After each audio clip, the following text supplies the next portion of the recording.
Muy buenas noches, bienvenidos a un programa más de este Primer Plano. En esta ocasión vamos a aprovechar dos cosas, que se trata de septiembre, mes de la patria, ya pasó el grito, y lo segundo es una encuesta que hizo Parametría y que nos da unos resultados francamente entre sorprendentes o desalentadores. No sé qué les parezca a ustedes y qué les parezca a mis compañeros en esta mesa, pero el más interesante, importante, parece secundario, pero detrás de esto puede haber realmente temas de gran peso. El 51% de los mexicanos adultos de una muestra representativa a los que se les preguntó: ¿y usted sabe de quién se independizó México? Estamos en el mes de la patria, estamos en el mes de la independencia, tenemos una cantidad enorme de avenidas que se llaman Independencia, y resulta que el 51% no supo que México había sido una colonia del Imperio Español en América y que de ella se independizó, como el resto de América Latina, salvo Brasil. Y por otro lado, hubo un 13% que, bueno, quién sabe cuál sería su razonamiento, a lo mejor tienen algo importante detrás, pero que el 13% dijo: nos independizamos de Estados Unidos. Y yo creo que de esos no nos hemos independizado todavía. A lo mejor el 13% ya se independizó, sí. A lo mejor. Y la otra es que al preguntarle sobre los nombres de los héroes de la patria, solo una minoría mencionó a Hidalgo. Bueno, ¿qué significa esta cosa aparentemente tan superficial y trivial, pero que puede ser de un contenido muy serio? A mí me gustaría aclarar algo que es históricamente conocido, pero que si la gente no sabe, en su mayoría, la encuestada por lo menos, que nos independizamos de España, yo creo que hay muchísimos mexicanos, más del 51%, que no sabe que la independencia en realidad solo se consumó en 1821, porque en 1810, que es lo que se celebra, pues se dio el grito de independencia y se inició la insurgencia para liberarse de España, pero fue una insurgencia que tardó 11 años en lograr su objetivo. Y no lo logró con los líderes verdaderamente independentistas o más radicales, digamos, como independentistas, que eran Hidalgo y Morelos. Por cierto, en esa encuesta, según me comentabas, muy pocos mencionaron a Hidalgo, y es el iniciador de la independencia, el que da el grito el 15 de septiembre, y el 16 se inicia la insurgencia. La otra cuestión que vale la pena destacar es esta que comentábamos antes de entrar al programa, de que un pueblo que no conoce su historia, no solo se va a ver forzado a repetirla, como ha dicho alguien por allí, Santayana, sino que va a tener muy poca posibilidad de planear su futuro. El que no sabe de dónde venimos, es difícil que sepa definir claramente a dónde vamos. Entonces, esta conciencia histórica que nos está faltando tanto, define a un México de hoy bastante anómico en cuanto a historia, por lo menos, ¿no? Otra interpretación basada en dos hechos.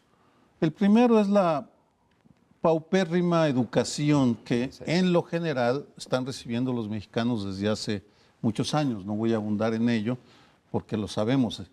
Nuestros niños, nuestros jóvenes reciben una pésima educación y cuando llegan a la universidad se nota inmediatamente, conocen muy poca historia, escriben mal, leen poco.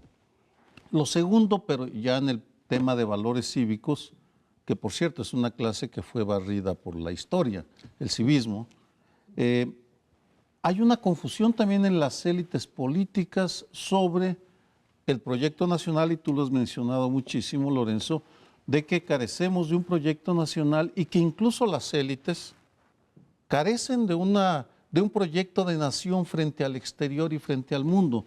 Voy a recordar un hecho fundamental, porque después de la Revolución, el nacionalismo mexicano se construye con un fuerte contenido antiestadounidense, Con algo de razón. Los principales enemigos de la nación mexicana han sido los estadounidenses a lo largo de la historia, perdimos la mitad del territorio. Por tanto, era una identidad negativa, los Estados Unidos son el enemigo.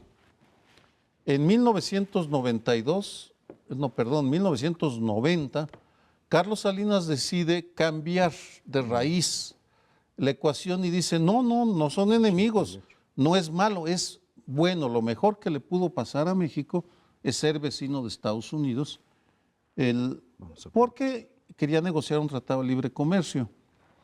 Sostengo, y creo que eso se refleja en las encuestas, que a partir de ahí se simbra la identidad y no es sustituida con nada.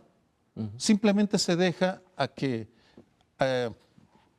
los flujos de la historia, los valores no escolares, sino informales que llegan por televisión, literatura, música, pues saquen del escenario al tema de la patria, el nacionalismo, de los héroes, de la independencia, de la guerra contra Estados Unidos, de la reforma y la revolución. No es algo que esté en la conciencia nacional, por tanto, creo que la encuesta refleja una realidad. Somos un país muy mexicano, pero con una mexicanidad muy confundida. Yo creo que es muy interesante lo que dices, pero me parece que el problema va más al fondo y no tiene que ver ni con controversias. O sea, yo entiendo que si en este país hubiese una controversia sobre la historia y un grupo de mexicanos dijera, el padre de la patria fue Miguel Hidalgo, y otros dijeran, no, Agustín de Iturbide, pues eso es una controversia sobre la lectura de la historia. Dices, bueno, se zanjará. Para mí, claramente, el padre de la patria es Hidalgo y así lo aprendimos. Hay calles, hay todo que nos recuerda Hidalgo, lo cual me sorprende. No sé si cuando hablan de Hidalgo piensan que es el entrenador de la selección francesa y que merece tantas calles en el país. La segunda es, si tuviéramos una controversia así muy del siglo XIX, de si el nacionalismo mexicano es antiespañol o antinorteamericano, o como a principios del XX, más latinoamericano, más hispano que anglo, lo entendería, pero estamos perdidos. O sea, lo que te refleja esta encuesta es que tienes un público absolutamente desatento, o sea, que no tiene ni la más pálida idea de lo que está en juego. O sea, no es Estados Unidos o Europa o América Latina y América del Norte. O sea, no es un verdadero dilema. Tienes públicos absolutamente desatentos. Y además de registrar lo que tú decías, Sergio, del enorme fracaso, que creo que no ha recibido la atención que merece, del bachillerato a nivel nacional. O sea, hay que recordar que el 72% de nuestros bachilleres son incapaces de expresarse y de hacer operaciones aritméticas sencillas. Bueno, ahora nos enteramos que tampoco son capaces de identificar quién es el padre de la patria y qué es lo que celebramos el 16 de septiembre. Por eso hablo no solo de un fracaso del sistema educativo que es clamoroso, sino también de públicos desatentos. Dirá, oiga, ¿y usted qué cree que estamos celebrando hoy? O sea, el dichoso grito como que, ¿qué tiene que ver? Lo cual me lleva a un tercer apunte que ya no tengo tiempo de desarrollar. O sea, las ceremonias cívicas, o sea, todo lo que es el aparato religioso cívico, no conecta con la gente. O sea, no hay quien diga, oiga, y esto del 16, el 15 al 16, el desfile, ¿por qué lo hacemos? Sí veo que es una crisis enorme de una población que está pues absolutamente desatenta de lo que son sus temas fundamentales. ¿Confundida? ¿Estarías de acuerdo? Sí, probablemente, o hipnotizada, o Pues, es que Hay no sé cómo... en todas las naciones la creación del sentido de nación requiere de ciertos mitos.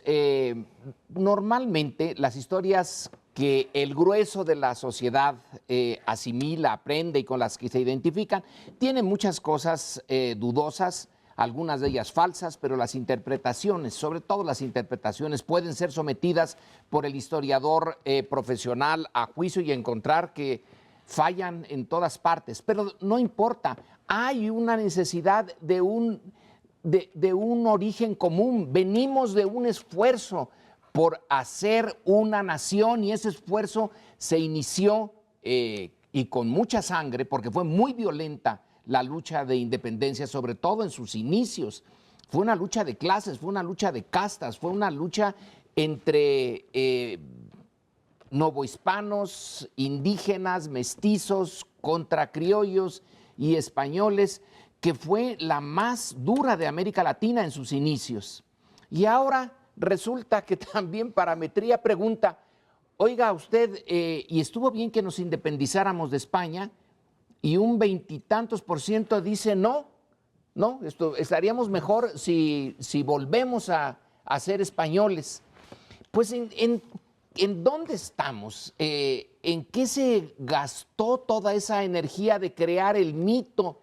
En parte realmente mito, en parte verdad, de un origen común y que tenemos una identidad común. Pues no la tenemos, la vemos en la realidad, clases distintas, brutalidad enorme en la disparidad de los ingresos y ahora ni siquiera nos reconocemos en las partes más elementales. Lorenzo, eso no es nuevo, solo quisiera recordar brevemente unas encuestas que se hicieron en el 95 durante la crisis financiera, las hizo este país. La mayoría de los mexicanos preferían ser estadounidenses si mejoraba su situación económica. El patriotismo pasa por el estómago y si la población no solo está confundida en términos patrios, tiene muy clara que la supervivencia requiere la concentración absoluta en el trabajo o en lo que tenga que hacer para sobrevivir, simplemente sobrevivir en un país, una patria extraordinariamente hosca con sus habitantes. Yo creo que un punto que dejaste al final de tu intervención última, Lorenzo, es muy importante. Yo creo que la conciencia histórica de una nación es algo fundamental para tener identidad. Hablabas de identidad al final de tu intervención, pero yo creo que esto hay que recalcarlo. Esto de no tener identidad, por eso decía yo que somos históricamente anónimos, porque no tenemos identidad, no tenemos nombre. La anomia es eso, es una carencia de lealtades a las normas originalmente, pero en general a cualquier otra cosa, ¿no? Durkheim dice eso, por lo menos. Yo creo que además hay una serie de factores que al desconocer estamos rebotando, por ejemplo, políticamente. ¿Qué pasó con la independencia? No solo no se logra en 1910, cuando arranca la lucha insurgente, sino que cuando se consuma, no se consuma por los liberales, que eran Hidalgo y Morelos, básicamente liberales. Básicamente porque tenían algo también de hispanos. La Constitución de 1814 está tomada casi literalmente en un 80% de sus disposiciones de la Constitución de Cádiz, que tenía en alguna medida el ingrediente radical, liberal, no era meramente conservador. Pero la consumación de la independencia la hacen entre un pacto en Acatempan entre liberales y conservadores. Iturbide era un conservador, era el jefe del ejército realista en la Nueva España y Guerrero era liberal. Entonces, se puede consumar la independencia por un pacto entre liberales y conservadores. Y la primera forma de gobierno que tenemos es monarquía, no es república. No es la tendencia liberal dominante. Sí, todo eso además es muy interesante porque no pudo avanzar, digamos, el proceso de consolidación de la República, pero el tema, caballeros, que tenemos sobre la mesa es infinitamente peor. O sea, estamos hablando que 200 y pico de años de vida independiente no le han dado a este país la posibilidad de que sus hijos sepan efectivamente qué es lo que ocurrió. Y a mí eso sí me parece dramático. Es decir, ya olvidémonos de la disputa por las interpretaciones de la historia, que me parecen fecundas y muy útiles, y creo que un país que vive un cambio político como este las debería ampliar más, y todo eso es fascinante. No, aquí tienes un montón de seres. ¿Quién es Miguel Hidalgo?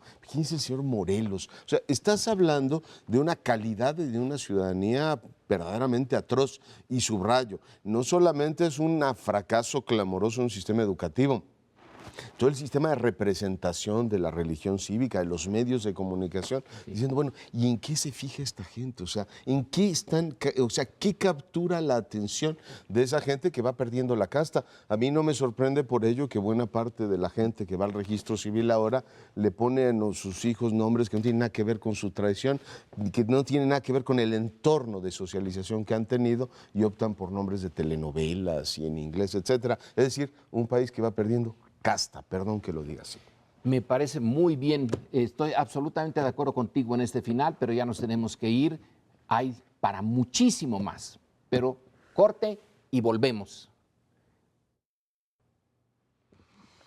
El escándalo OHL tiene múltiples dimensiones. Permítame poner sobre la mesa tres que me parecen las más delicadas. Las más recientes son la Procuraduría General de la República, en un exceso de celo que no ha mostrado en muchos otros casos. De pronto encuentran, ni más ni menos que en una zona céntrica de la capital, en la avenida de Campos Elíseos, un espacio donde se grababa un aparato de espionaje privado, a partir del cual se supone que se grabaron, entre otros, al secretario de Comunicaciones de este país. Hace algunos días también la PGR detiene a un abogado de la empresa Infraiber, que es la que está, digamos, para nuestro auditorio, la que está en disputa con OHL por una cantidad de dinero que va de los 425 a los 450 millones de dólares, según las distintas fuentes. Lo detienen y la PGR le siembra una pistola, lo cual, pues mucha gente claramente se pregunta, oiga, la autoridad federal, la Procuraduría General de la República hace este tipo de cosas con independencia,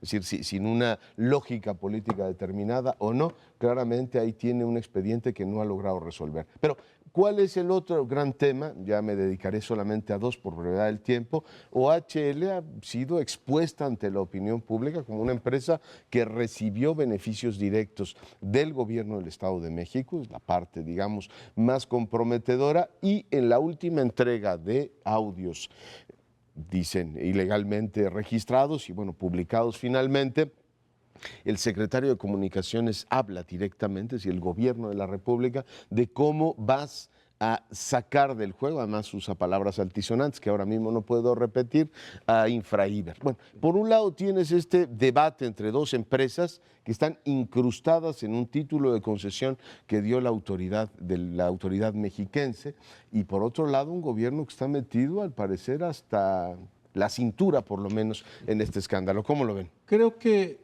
hace falta contextualizar un poco más. OHL es una gran empresa española de la construcción que llegó a México y, como tantas otras empresas, le encontró el gusto a hacerse amigos a los funcionarios y, a cambio de un regalito aquí, un churumbel por acá, obtener favores. En el caso de OHL es francamente escandaloso la información que va saliendo y que no se esclarece, porque aquí sale y sale información sobre presunta corrupción, que ya de presunta tiene poco.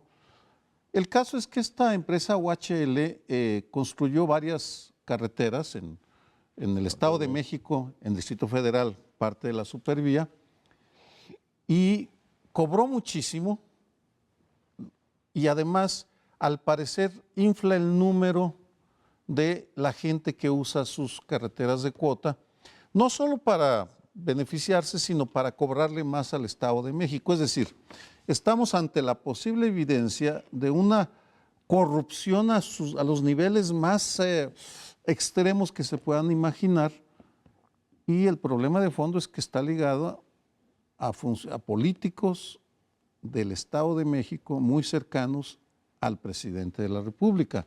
Por tanto, no son solo dos empresas, sino que hay ahí varios conflictos de interés muy profundos que incluyen a la presidencia de la República. Sí, la definición que me ha dado por usar varias veces, no porque me guste, sino por lo cercana a la realidad de qué es política, y política definida como quién consigue qué, cómo y cuándo. Bueno, aquí tenemos un caso clarísimo de la naturaleza de la política, de la alta política en México. No se puede todavía saber qué demonios pasó con los 43 estudiantes normalistas de Ayotzinapa, pero qué rápido se sabe quién fue el que estuvo espiando a la empresa, una de las empresas favoritas como la IGA, pues OHL es más o menos de la misma liga. Ahí es donde se hace la política. Esa es la alta política en México. ¿Quién tiene los contratos? ¿Con qué beneficios se queda cada quien? La empresa y los que le dieron los contratos. ¿Cómo? Alterando los montos, alterando las cifras, y ahora nos vienen con que muy rápidamente descubren ¿quién está detrás de estas escuchas ilegales? Sí, sí, son ilegales. Pero si no fuera por esas escuchas, el público mexicano no tendría una de las fuentes de información más interesantes para juzgar la calidad, la baja calidad de su vida pública, de su vida política. En este caso, bienvenidas las escuchas, porque nos han dado la información que no nos dan las otras instituciones mexicanas encargadas de preservar la honradez de la administración pública.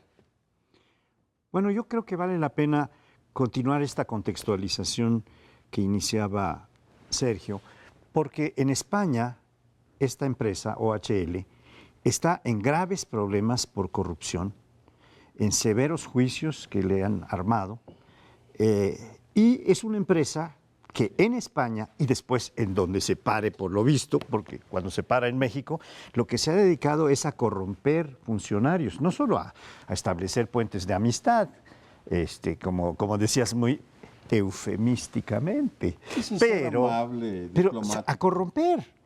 Y entre otras está esta grabación, que no sé si es prueba plena en los tribunales, pero sí nos revela que el secretario de Comunicaciones y Transportes, que fue el grabado,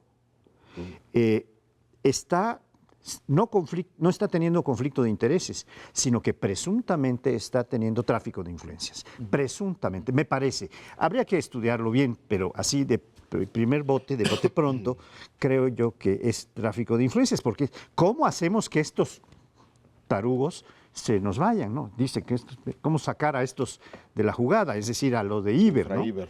Sí, para darle todas las prestaciones o contratos a OHL. Entonces yo creo que ahí estamos teniendo pues varias pistas o indicios de que esa corrupción tan claramente vista en España y ahora tan claramente expresada, todavía no se ha juzgado, en México, pues está en el debate, ¿no?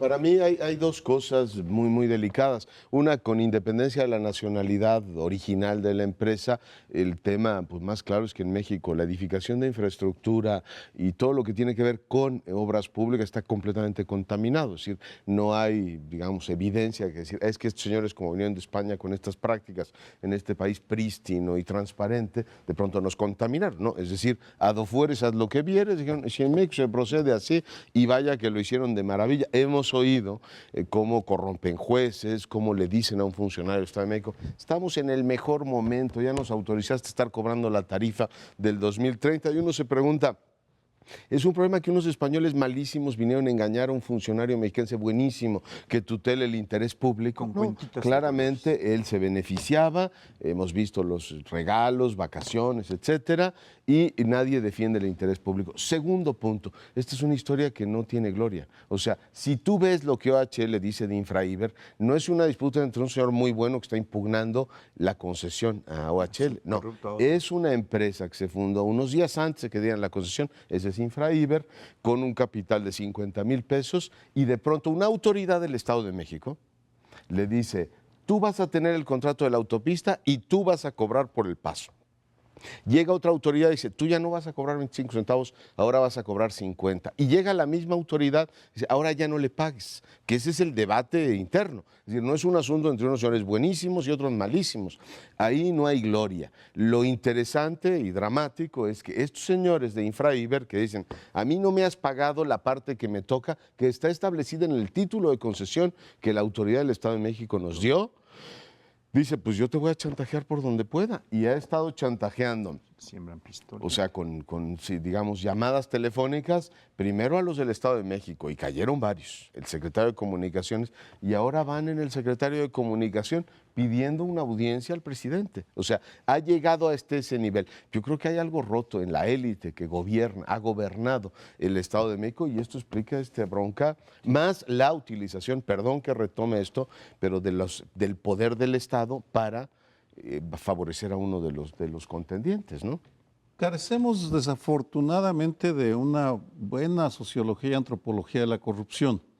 Por tanto, realmente no sabemos bien a bien los mecanismos, cómo funciona, pero habiendo seguido el tema de esta disputa entre dos empresas, al parecer corruptas, OHL y Infraiber, ambas empresas favorecidas por funcionarios del Estado de México y de la Federación, llama la atención lo poco que invirtieron las empresas para obtener los favores de los funcionarios. Es decir, no hablamos de millones de pesos, no ha salido todavía, tal vez sí haya, sino de unas vacaciones pagadas en Mayacoba, que es una propiedad de OHL bien lujosa en el Caribe. Lo menciono porque cuando uno se mete a estudiar seguridad, había el mito en los años 70 de que la CIA pagaba a los informantes de los gobiernos unas fortunas, y no era el caso.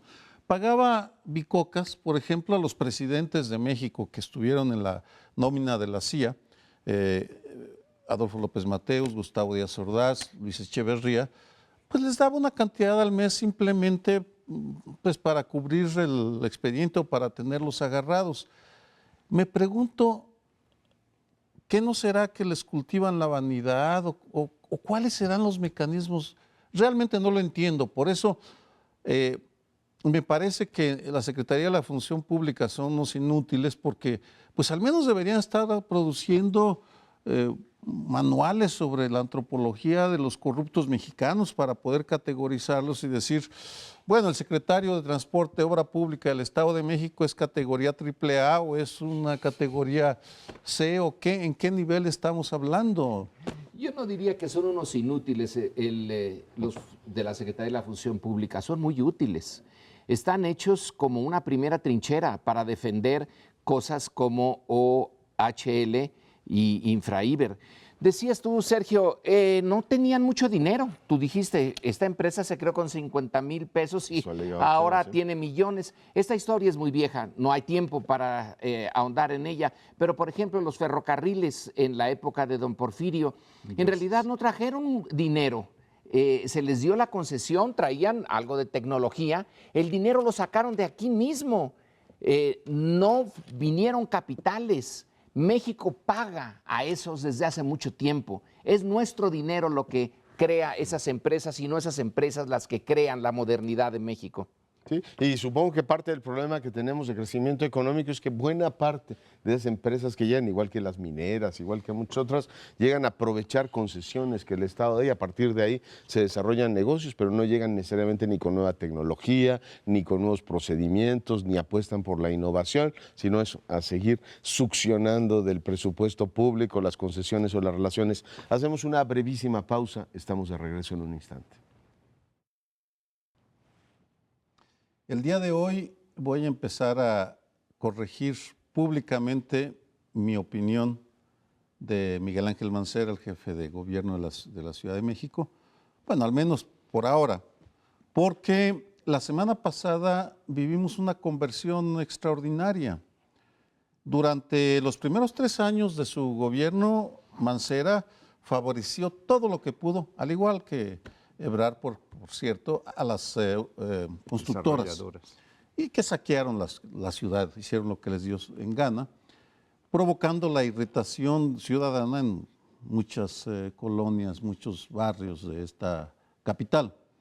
Pues bien, el día que va a su informe sufre una conversión de, digamos, se entiende porque está yendo a Los Pinos o quiere ir a Los Pinos, entonces de repente anuncia que no habrá obra pública si no se consulta a la ciudadanía. Es decir, que no habrá cambios de uso de suelo, que no habrá grandes construcciones si no se toma en cuenta lo que la sociedad pide, que es lo que hemos estado pidiendo todos estos años.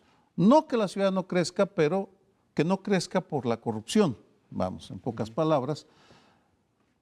Ahí me da gusto, espero que se mantenga en los próximos años y creo que hay 3 indicadores muy claros, los enumero solamente. Primero, el corredor Chapultepec. Creo que esa va a ser una prueba de fuego de su vocación democrática adquirida como en el camino a Damasco de San Pablo. La segunda, la CEDUBI. Si finalmente vamos a poder ver que esa dependencia que depende directamente de él, deja de ser un nido de corrupción y malas prácticas. Y finalmente lo que se antoja ya un debate extraordinariamente rico, ¿qué vamos a hacer con los terrenos del Aeropuerto Internacional de la Ciudad de México, que en unos años van a dejar de utilizarse? Son 762 hectáreas en medio de la ciudad. Pero por lo pronto, bienvenido, señor Mancera, a las filas de la democracia, de la transparencia y de la consulta a la ciudadanía. Esos son los gobernantes que queremos. Ojalá y cumpla. Yo nunca me había alegrado tanto de sumarme a algo que dice Aguayo, y ciertamente es sorprendente el cambio que ha tenido. Camino del Palacio de Gobierno a Los Pinos o a Palacio Nacional, se ve que lo ha hecho ver que no puede seguir gobernando así. Yo me imagino que el último tramo de la legislatura anterior le hizo ver que el desgaste ya era enorme. Y por supuesto celebro ampliamente eso. No solamente abrió un foro que se inaugura mañana para discutir con una óptica muy amplia qué vamos a hacer con esos terrenos, también de lo de la Mexicana, que era una operación, un predio muy importante en Santa Fe, que era una operación especulativa millonaria, dijo no se va a hacer nada sin tomar en cuenta la comunidad, es decir, por ahí debe ir. ¿Yo qué saco en conclusión de todo esto? Que están muy bien las promesas, pero habría que sacarle tres elementos concretos. Uno, no podemos seguir viviendo con una, digamos, vinculación entre la especulación inmobiliaria y la clase política en la ciudad. Ya vimos que Sedubi, pero la Asamblea Legislativa es igual, Sergio, claro, ha llegado a corromper a todos los partidos políticos. Hay que sacar el ámbito de el uso de suelo de la política, y debemos tener un órgano técnico que haga eso. Y como hoy me decía Mariana Luiselli, en Pekín, en Singapur, en prácticamente todas las ciudades hiperpobladas, tú tienes una maqueta pública.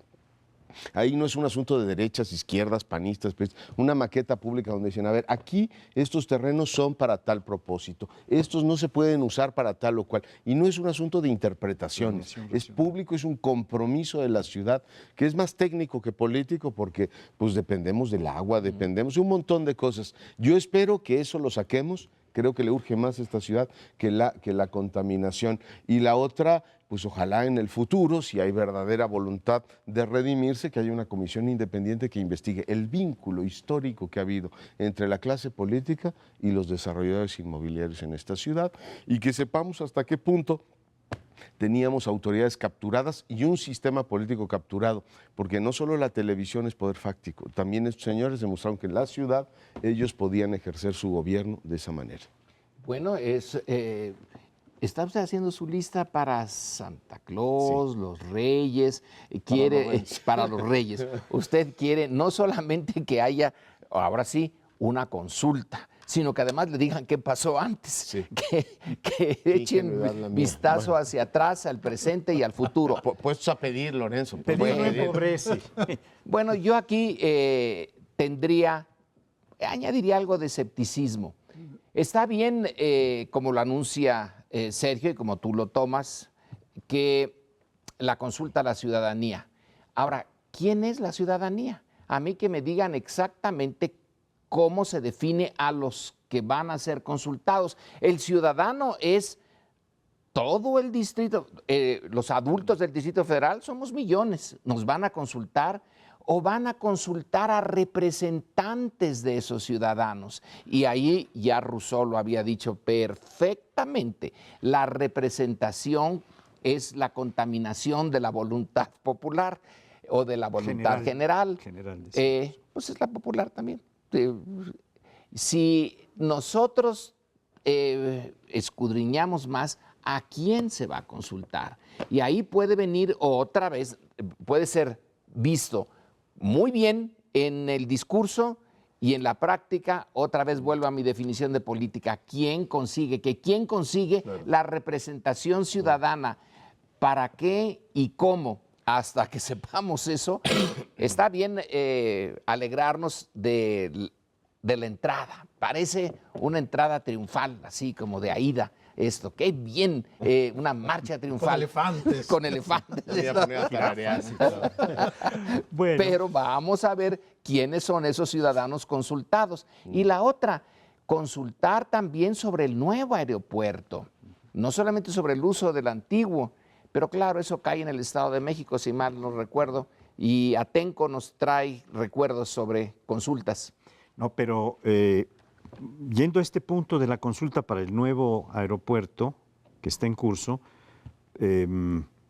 las consultas tienen que ser federales, estimadísimo Lorenzo. No corresponde al territorio. Donde se pone un aeropuerto es zona federal por definición de la ley. Entonces, esta es una consulta que tiene que ser federal o nacional. ¿El nuevo aeropuerto? El nuevo, me refiero al Sí, pero el chiste es que se consulte. Sí, sí, de acuerdo. Pero yendo a este punto del camino que va de Damasco a Los Pinos, porque la conversión que se Del anuncia... ayuntamiento, del Zócalo a Los Pinos. No, es que el camino de Damasco es porque tú mencionaste a San Pablo, y entonces yo estoy nada más refiriendo esta cuestión, pues, evangélica, ¿no? El camino de Damasco, donde fue convertido con una iluminación, lo tiran del caballo. Y en el 17 de septiembre de este año, cuando rinde su informe el señor Mancera, nos enteramos de que también él es un converso, ¿no? Bueno, y creo que lo de la nueva ubicación del aeropuerto o el nuevo aeropuerto es un tema conectado y viene la decisión de que la consulta de una fuente externa otra vez. Hay las 8 columnas de ayer o antier del periódico Reforma, en donde muestra claramente con entrevistas cómo los principales aeropuertos que se han hecho últimamente, el de Ecuador es el que más cerca nos queda, pero también creo que el de Shanghái, el de Austin, fueron sometidos a una consulta para que contaran con el apoyo de la ciudadanía. Y esto es lo que están sugiriendo que se haga, ¿no? Una consulta que valide nacionalmente, no solamente de la región donde se va a establecer el aeropuerto. Digo, como aclaración. Y no sé cómo se va a hacer esta consulta, porque las consultas que se hicieron en otros países se encargaron a personas totalmente independientes del gobierno, fueron consultas que se hicieron con todo escrúpulo, técnicamente bien hechas en cuanto a consultas, según parece, ¿no? El de España también fue uno de los aeropuertos que se consultan. Entonces yo creo que esta sería un poco la decisión. En seguimiento a tu comentario sobre Aida, que es muy relevante, Giuseppe Verdi en esa ópera pone a Radamés, el héroe de las legiones egipcias, a morir emparedado. Y de hecho lo matan en vida, lo entierran en vida. Aquí tendríamos que reescribir esa parte de la ópera de Verdi, porque lo he seguido junto con Leonardo Curcio, María Amparo Casar, que hemos estado muy metidos en este debate. De hecho, ha sido la ciudadanía, y ahora regreso, la que ha forzado este cambio en el gobierno de Mancera. Su revelación no ha venido de la nada, sino ha sido un esfuerzo permanente de una coalición poco ideológica, porque el tema de uso de suelo no es ideológico, afecta por igual a todo mundo. Medios de comunicación que agarraron el tema desde el principio. Leonardo Curcio cada rato lo está sacando, es uno de sus temas, también de Reforma, del periódico y de otros diarios. La comunidad científica. El Distrito Federal tiene el mayor número de especialistas en urbanismo que hay en el país, por tanto hay una masa crítica muy sólida. Y luego de vecinos que se han organizado en toda la ciudad, en todas las colonias literalmente, para exigir que se les tome en cuenta. Cuando vayan a consultar, ¿a quién van a consultar? Creo que es una muy buena pregunta, porque tienen que consultar a una gama muy amplia. Y como van a ser varios años, me parece acertado que empiecen con un foro internacional para ir construyendo los consensos, que se vayan probando las ideas. Y si en algún lugar se puede hacer en este país, es en la Ciudad de México. Eso sí estoy convencido, por eso era un optimismo que no quería partir del triunfalismo, decir, la ciudadanía sí ganó esta partida o la va ganando, porque finalmente el jefe de gobierno tuvo que hacer una concesión pública y decir, tienen razón, Yo creo que lo tienen y bueno, yo me ratifico efectivamente en la fanfarria porque creo que es un paso importante en dos vertientes. Una es, esos terrenos son de la Ciudad de México y la Ciudad de México tiene que decidir su vocación, no el gobierno federal. Creo que ese es un debate que hay que dar. Y el segundo es, por supuesto que nos merecemos una ciudad diferente. Yo llamaría al Consejo Económico y Social de esta capital a que se haga un gran debate, es decir, no podemos seguir enfrentados ciudadanos contra desarrolladores inmobiliarios. Tiene que haber un punto en el cual existe un equilibrio que nos dé viabilidad. Tan, tan. Regresamos. El fin de semana pasado tuvo lugar el Congreso Nacional del Partido de la Revolución Democrática, en el que se estuvieron tratando algunos temas que parecen relevantes, en primer lugar, para el partido mencionado, aunque podría también, siendo los partidos entidades de interés público, generalizarse a más gente que no es miembro del partido. Los temas que parecían llamar la atención o ser más atractivos eran, uno, sobre la dirección nacional del partido. Carlos Navarrete puso a disposición su cargo para que este Congreso resolviera, o las autoridades del propio partido resolvieran quién sería presidente. Por otra parte estaba la posibilidad de que el presidente del partido solo pudiera serlo si tenía 2 años de militancia. Y está la figura de nuestro amigo, antes miembro de este panel de análisis, Agustín Basabe Benítez, que está siendo incorporado recientemente, creo que en agosto se incorporó al PRD, y ya está siendo propuesto para ser presidente del partido. Y está siendo propuesto sobre todo por la corriente de los chuchos, aunque Agustín ha dicho que si él llega no dependerá para nada de las corrientes y en particular, pues creo que la de los chuchos, que es la que lo está llevando a eso, ¿no? Sí se resolvieron 2 cuestiones que estaban en duda. Una, que era esta modificación del estatuto para poder permitir que cualquier miembro del partido pueda ser presidente, y la otra es la de las alianzas con el PAN, que las han tenido ya en el pasado, sobre todo para gobiernos locales, pero que ahora se está planteando como una posibilidad de una coalición PAN que va a quedar acotada.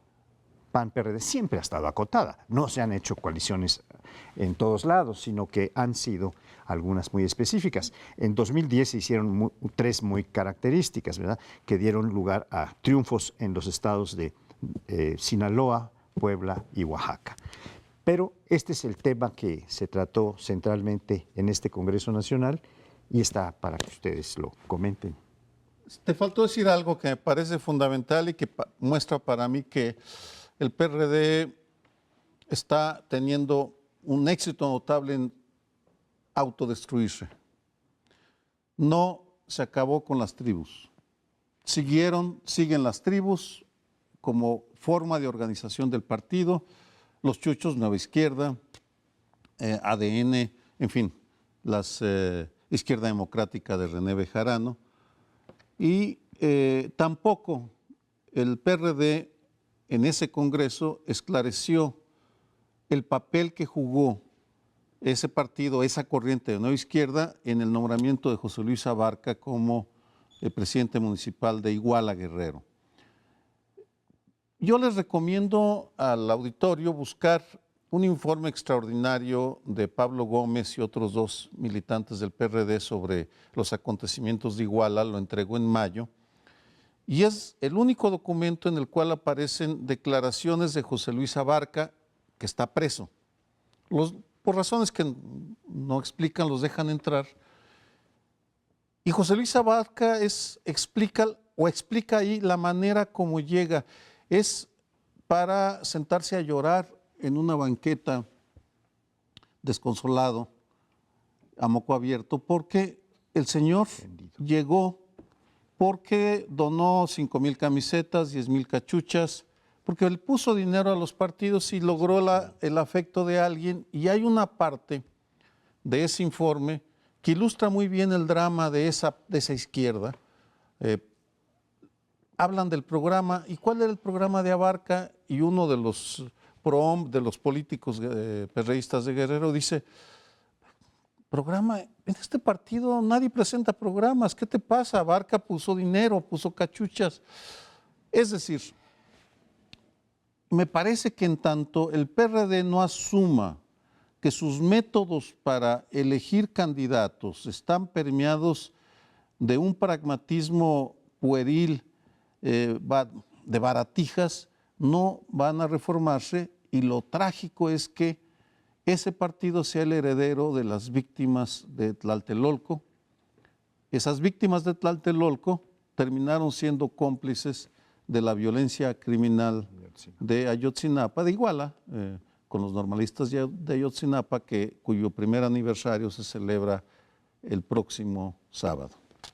Yo creo que este es un caso más en donde se demuestra, para desgracia de muchos, que la historia no es justa, que es indiferente a la justicia, porque el partido, el PRD, era necesario desde mucho tiempo atrás. El PRD sale de allí la fuerza que va a romper la muralla que había construido a lo largo de 71 años el PRI alrededor de su presidente y de sus privilegios, la rompe con Cárdenas a la cabeza, y una vez que la rompe, empieza su proceso de desgaste. Quien la va a aprovechar va a ser el PAN, va a ser Fox y luego Calderón. Ellos nunca se toparon de frente con la fuerza que había acumulado durante tanto tiempo el PRI. Y ahora el PAN está tratando de otra vez volver a rehacerse, y a lo mejor llega en algún momento otra vez a ser importante. En cambio, el PRD, como tú dices, Sergio, ya da la impresión de una estructura que está muriendo, que tarda en morir porque hay dinero detrás y hay intereses, y el gobierno ha de tener muchas ganas de mantenerla. Tiene que mantenerla frente a Morena, que ese es ahora su reto principal, y ya Peña Nieto y Beltrones y todos están atacando a Morena. Nadie ataca ya al PRD desde las alturas del poder. Muy buen punto. Porque pues ya está desinflado. Quizá lo que les interesa es mantenerlo medio vivo lo más que se pueda, nada más. Sí, así se explica que el presidente del Congreso sea quien es. A mí me llama la atención que el Partido de la Revolución Democrática, visto en una perspectiva más amplia, sea un partido hipercrítico internamente. Es un partido que debate, incluso ha tenido comisiones para la renovación del partido, no sé si cuántas, pero un montón, pero no se reforma. Es curioso. O sea, discuten mucho qué hacer, pero a la hora de la hora no cambian. Ese es un partido como impermeable o irreformable. Y me refiero, a la selección de candidatos que ustedes planteaban. Pues no solo Abarca, o sea, ellos pusieron a Ángel Aguirre ahí, o sea, un señor que 30 minutos antes era priista, y lo pusieron como gobernador de Guerrero con las siglas del Partido de la Revolución Democrática, un error que siguen, por supuesto, lamentando. No ha habido un análisis claro de qué dejó, por ejemplo, Maloba o qué dejó Moreno Valle. Digo, para el PAN es ganancia neta, Moreno Valle ahora es uno de sus precandidatos, el PRI está feliz con Maloba porque ya regresó a la órbita.